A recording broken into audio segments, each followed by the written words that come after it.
What is the first right of refusal? A lot of people have an idea about what that might be, but they're not really clear. Sometimes called the right of first refusal, often called the first right of refusal, at least in the state of Florida. It's the right of one parent to be notified when the other parent plans to be away from the children and get a caregiver for a certain period of time.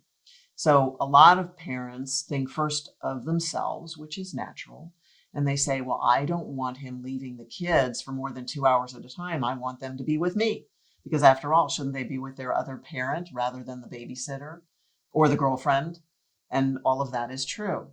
On the other hand, have you given any thought to how far away from each other you live? Are you going to spend half an hour driving to get there? Half an hour, the kids are going to have to spend in the car with you to get back, and then repeat the trip in reverse so that there's a 2-hour window, but you really only get to spend an hour of quality time with them. Or maybe you don't mind spending time in the car because actually car time can be quality time, but 2 hours usually seems a fairly brief first right of refusal. So the standard that I've seen is 4 hours, and that's usually invoked where the two spouses, the two parents, live fairly close to each other anyway. But you may even want to give some thought to a longer first right of refusal. How is it going to impact on you? You're going to be away from the kids. And by the way, who are your caregivers? Do you have a babysitter that you and your wife used for years and you still use her or him? And that's going to make the dynamic a little bit different. And how long can you expect that person to continue to work for you?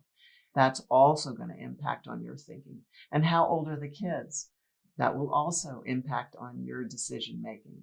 So give some thought to the first right of refusal. Many of the folks that I get divorced incorporate some version of that into their marital settlement agreement, but not everyone does, and you may not want to. Keep in mind that your first right of refusal can be a burden, and you may want to carve out certain exceptions to the rule. For example, what if your kids want to have a sleepover? What if they want to have a sleepover with friends or maybe a sleepover with grandma? You really need to give that some thought because that may impact on your first right of refusal and whether you want to have some qualifying terms in it. The other thing to remember is you don't have to accept a first right of refusal. Your spouse may call you and say, I'm headed out to do such and such, and I was going to have a babysitter, but I thought I might be gone more than 4 hours, so I'd better call you first.